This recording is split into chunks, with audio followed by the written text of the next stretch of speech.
Welcome to Climate Quickies, bite-sized nuggets of climate goodness from our TEDx London experts in under 5 minutes. In this week's Climate Quickie from Climate Curious by TEDx London, we're joined by a drag race icon to learn about why drag artistry is the perfect Trojan horse to raise awareness of the climate crisis. Cheddar Gorgeous joins us to share why drag is an incredible medium for telling stories. 1, it's a great way of sharing your experiences with others. And 2, drag is incredible at disrupting the master narratives that dictate our society. Over to Cheddar Gorgeous to tell us more. Shantae, you stay. Stay curious. Hello, it's me, Cheddar Gorgeous, drag artist, cultural icon and general good egg.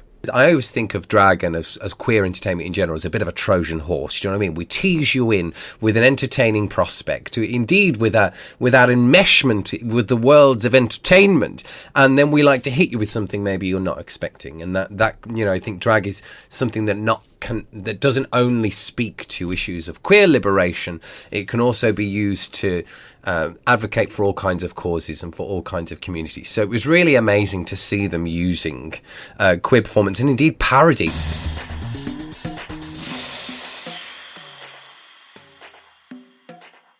And so for me, drag at its best always does two things.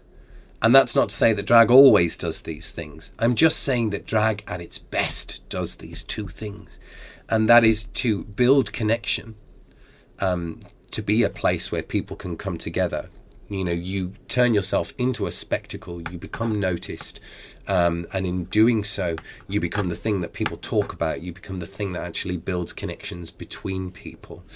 And I've seen drag's power to make communities in a very first-hand way. And whether that be in the nightclub, whether that be online, whether that be in your local cabaret, it becomes a way of telling stories. It becomes a way of seeing yourself up on stage or seeing an aspect of your experience represented up on stage and of sharing that with a group of people who may share that experience.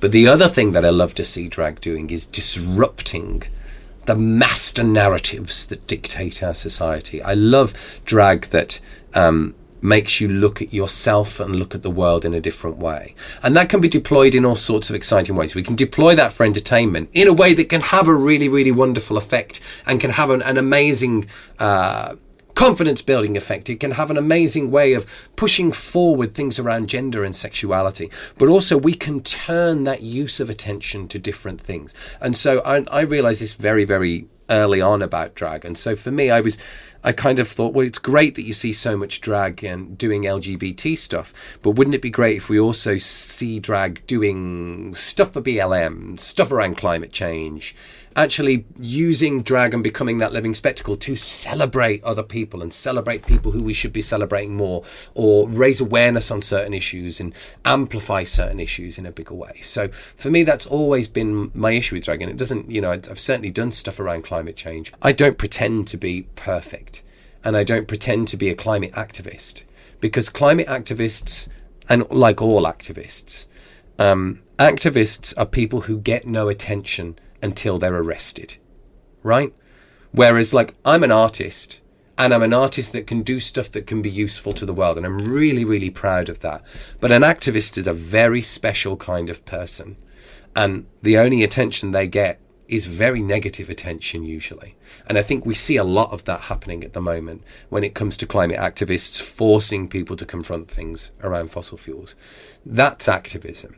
And I wouldn't ever dare to propose that what I do is in equal measure to that.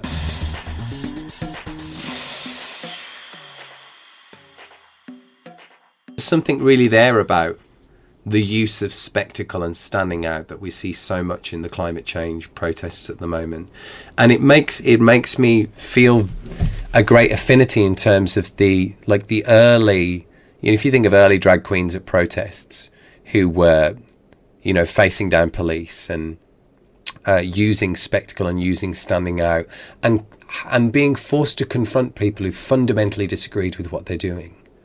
That was a real age of activism in drag. And for me, sure, I sometimes face abuse and I sometimes face I face all sorts of things online, but like sometimes face to face, I face abuse as well for the work that I do. But it's nothing in comparison. Ironically, I think I actually face more stuff out of drag than I ever do in drag, because I think people are a little scared to confront a 7 foot tall, bold human-looking creature with sclera lenses. You know, it's quite a good armour.